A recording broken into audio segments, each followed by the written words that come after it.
You've heard of all the usual side hustles like driving for Uber or mowing lawns, and they're definitely a solid way to make some extra cash. But I can pretty much guarantee you've never heard of some of the side hustles we're talking about today, because we're going to go through a list of not the best, not the worst, but the weirdest side hustles out there. So if you're looking to make more money to reach your financial goals, stay tuned. And at the end, I'll tell you the best way to find your next side hustle.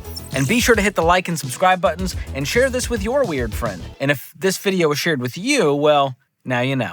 I'm not weird, you're weird. You guys are being so weird. Okay, so this article has 27 side hustles, but I'm not going to read all of them. I'm just going to pick some of my faves. I host trivia. It's a few nights a week for 2.5 hours a night, $50 each night, plus you get food and drinks. It's pretty chill, and I make about $500 a month. Hey, that adds up. I guess you're doing this, like, a lot. That's fun. I think trivia night's a good time. And the people who go to trivia nights, you probably can make some friends who also want to go to other trivia nights. Big brain thinking. Genius. Let's go to the next one. I bake fruitcakes from scratch, using pecans instead of walnuts and cream sherry in lieu of harsher liquors. I use a half pound of loaf. Okay, why are you going into so much? How much money are you making? Business is pretty good. I can do a few $100s or more easily and still have folks clamoring for more. First of all, no one's ever clamored for a fruitcake. Where do you live that they're clamoring for fruitcake? Are these children? Are they elderly people? No adult I've ever met is like, there better be fruitcake at this party, bro. What can I say? I like cake. Here's another one. One thing I did was a mock jury I found on Craigslist. Went to a law firm where they catered food, drinks, and snacks. Got paid $200 plus travel fees for about 3.5 hours of work. All right, let's do the math. 200 divided by 3, 5, $57 an hour? Sign me up. That's a killer side hustle. And maybe they found the mock killer. Dun, dun, dun. Did you see Jury Duty? Such a good show.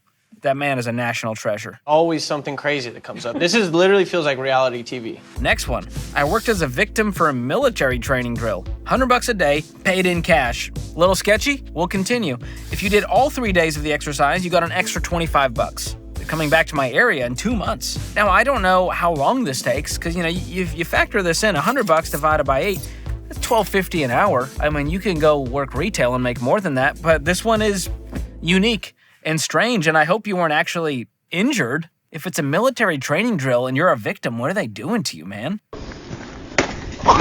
So I'm a little bit meh on this one, although I will say, it's the only time I can respect a victim mentality, if you're making some dough off of it. I met a dude once who sold feeder roaches to Petco, PetSmart, etc. He was making $200,000 off of his garage.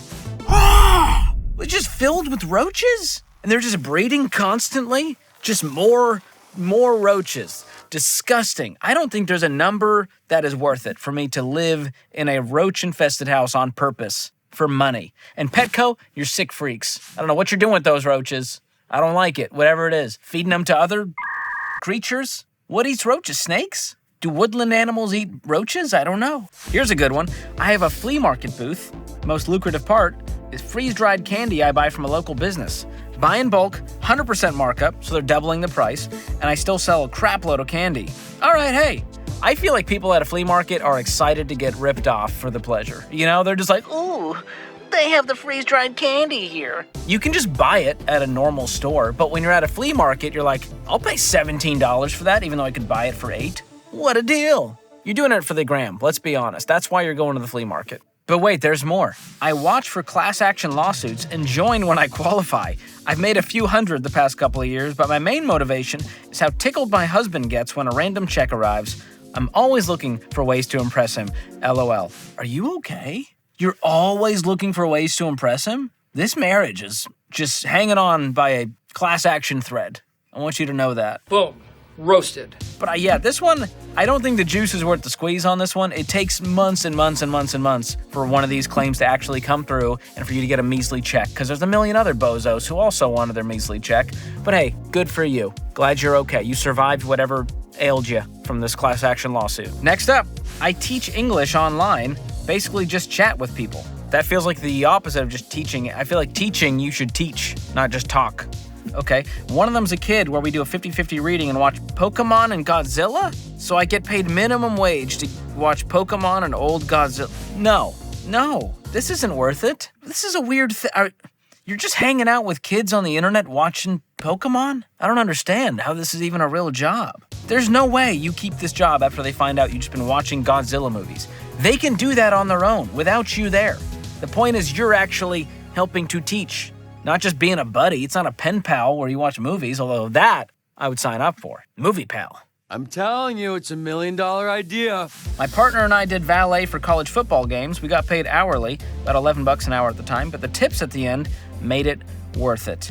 Okay, valet for college football. That feels a little bit chaotic, but I gotta respect the hustle of a valet. Those folks are not fooling around. All right, they got like the moisture wicking shirts. They are ready to go. And if you can drive a car safely, don't injure my vehicle, I think this is a great one. And you can make good money with tips if people are doing it right. Be generous. Tip your valet, folks. This one I immediately regret. I crochet and sell dolls. And if that's a photo of the actual dolls, I can't imagine anyone's buying. The blue hair one's really throwing me off, but I guess if that's what you're into, you got bigger problems. You know what I mean? If you're out there buying crochet dolls as an adult, issues. As a kid, adorable. But how do you have an Etsy account? Child? Is mom doing this for you? Here we go. I pet sit for people in my building, mostly doctors. 3 doctors and some elderly couples. It's great for my dogs to play and have dogs over, take them to the park, on walks. Some people charge $80 a night. That's what my pet sitter charges me, but they give me $40. Plus, they bring me a little knick-knack from wherever they travel to. That's the perk you're excited about, is the knick-knack? It's the thing I immediately throw away. If anyone gives me a knick-knack from anywhere they went, I don't want it. Get it out of here. How'd you get that through customs? I'm gonna give you your gift anyway. You don't deserve it. My bigger question is, some people charge $80 and you're charging half of that, and these are doctors. I would up your prices, but I will say this is one of my favorite side hustles of all time if you like animals. Pet sitting, pet walking, you can do this in your own neighborhood, and you can do it on your own schedule a lot of the time. So definitely want to check out, charge more.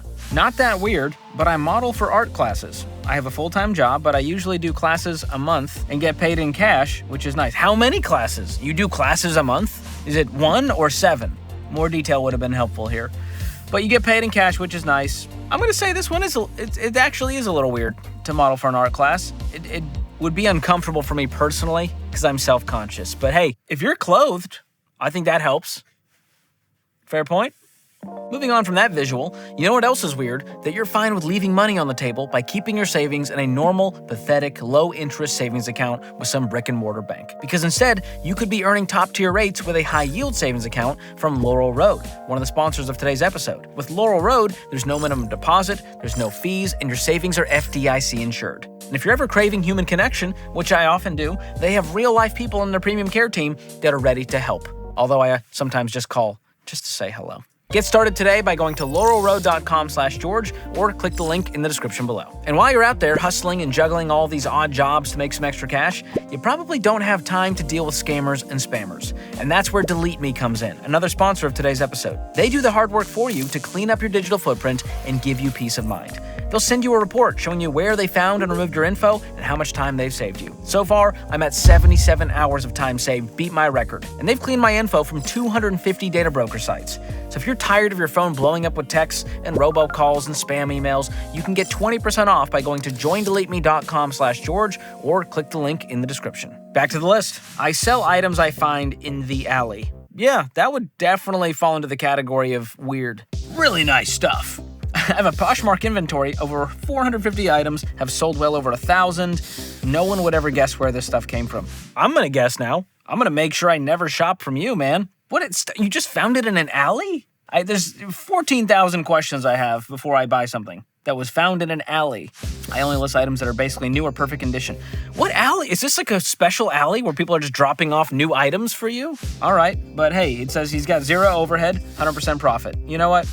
I respect your hustle, my friend. Very resourceful, and you're not spending a dime to get this business going, and for that, I'm in. But I will not be purchasing from you. That's fair. Here we go. I had an Etsy shop reselling vintage and antique cast iron cookware that I would find in rusty condition and restore to be collected or used again. Great little side gig. At the time, I enjoyed it. I like this one because you're taking something that you already enjoy doing, You're finding a way to do something that other people are maybe too lazy to do, and you're also restoring something back to its former glory. And for that, I commend you. Great job. Here we go. Was waiting for I knew there was going to be a DJ in here somewhere. I DJ weddings and provide light shows for bands coming through town. That's a good one. It started off just as a hobby and it spread through word of mouth. People pay so much money for DJs and bands for weddings that it makes my charge of $100 an hour look really cheap. That's a good deal for a DJ. I mean, 5 hours at the party, it's $500. I'll hire you. Although, I don't know if this is you in the photo. Yeah, you look like a good time. Does that guy work with you, or is it the one attendee of the wedding? I don't know what's going on here, but rock on, my friend. And I like what he's doing here. He not only DJs weddings, which might be a more seasonal gig, harder to find clients, he also provides light shows because he has the right equipment and the know-how, and he does this for music gigs coming through town. So get creative and find other ways you can use that skill set to do even more. Love it. This one says, Rev, you can transcribe the audio that you hear, and it can be anything from police body cam to talks about blueberry fields. All right, you can make decent money if you grind it, you get graded, you don't want to get too many bad marks, etc., etc. I don't know how much money they're making. I have heard that Rev, while an okay side hustle, doesn't make a lot of money. So I think to their point, you've got to really be grinding and have a high grade and make no mistakes. So if you're like Mavis Beacon teaches typing, like you really are going for it, I think you can make some decent Skrilla doing this. This one already started weird. I watched local Facebook groups and find odd jobs there quite a bit. Oh, okay. Thought he was like watching people. Different. Not a creep, digital creep. People are always looking for random help. Last weekend I made $25 by going to a lady's house and clipping her cat's toenails. Hey, someone's got to do it. Did you even know how to do this? Did you have cat toenail clippers already? More questions than answers on this one. But this one is true. In my neighborhood Facebook group, I often see people saying, hey, can you come pull the weeds out for $50 or clean the dog poop out of the backyard for $25? And a lot of people will jump in there, especially teenagers, kids that are home from college, and anyone who wants to make some extra money. So I like the resourcefulness here. Don't love cat toenails. Not a fan. Back in college, I put together furniture 80% of the time for older folks who ordered flat pack furniture and couldn't put it together themselves. I enjoyed the puzzle of putting together IKEA furniture. Usually had an interesting conversation or two with the older generation. This one's twofold. What they're really paying for is human connection. Okay, elderly people can be lonely. And so I love that, number one, you're helping them do something they couldn't do on their own. And number two, you're having some great conversation with them. So big fan of this one. I don't know what you get paid for this. I imagine it's not crazy, but I feel like you should get paid $50 to $100 for putting a piece of IKEA furniture together. That feels worth it. Here's another one, not super odd, but I sharpen knives and tools to supplement my income. Startup costs are pretty low, making anywhere from a couple hundred to about $1,000 a month, depending on how much I'm working at it. That's a good one. I mean, there's a lot of things people want sharpened. Lawnmower blades, shears, chisels. So I feel like this is a good one because a lot of people may not have the tools to do this, don't want to do it themselves, me included. So yeah, I'll support this small business. Love it. This person lives in Kansas City. Soccer's kind of big here, all right? And they referee on weekends, making about $30 an hour. It's a good one. If you're a sports lover, go ahead and do some ref work. I'd love to. Put me in one of those. Let me get the whistle. I would be fouling everybody. I'm a snitch, man. I'm a narc. I will catch you double dribbling, my man. Yeah, no matter the sport. I'm not a fan of double dribbling. You get a single dribble, single dip into the guac. Don't be double anything. It's gross. As I said, I call it like I see it. Had a plumbing backup, needed someone with a snake to clear the line. Is that a euphemism? You should see a gastroenterologist for that. Oh, that's just sick. But assuming it's actually plumbing related. Looked on Craigslist, everyone was charging $99 for the snaking. One guy advertised for $69, called him, he came, had my line clear in 20 minutes, got to talking, yada, yada, yada, write a novel about it, all right? He bought a used electrical plumbing snake for $400. He was instantly busy with snake jobs, his price was the lowest, so he undercut the competition, making $400 a day, and he was working 7 days a week. Now that is impressive. There is some big money in the trades, so if you're willing to get your hands dirty, literally, this is a great field to jump into. And last but not least, there's a huge group fitness instructor shortage, and some studios or gyms will train you in spinner Pilates in hopes that you'll bring in money. I paid for my yoga teacher training, made the money back fivefold in a year, and I'm gonna skip the expletives. There was no need for that. No need for that. Teach 10 hours a week, not including desk time, and clean up on top of my full-time job. Good chunk of change to basically get paid to exercise. That's the part I never think about. These instructors never have to work out because they're always working out and getting paid for it. And I'm the idiot over here paying to get a workout in. Maybe I should be a yoga instructor. Breathe out the target return you forgot to do. See, it's not that hard. It's not that hard, Amber. I'm going to forgive you because I'm a very zen person. So there you go. There are so many ways to make extra cash, and this list probably gave you a good idea or a bad idea for how you can make a buck. But here's the deal. If you're willing to get creative and put in the effort, the possibilities are endless. And if you still don't know where to start, I've got a super helpful side hustle quiz to help you figure it out. It's completely free, and I'll drop a link below in the description. And while making more money is great, it's only half the equation when it comes to creating some margin with your money. The other half is finding ways to spend less. And trust me, you can get weird with that too. So if you want some creative ideas on how to cut back, keep watching this next video on the 17 things frugal people refuse to buy. And I'm telling you, number 16 will preach. I'll also drop a link in the description below. Thanks for watching. We'll see you next time.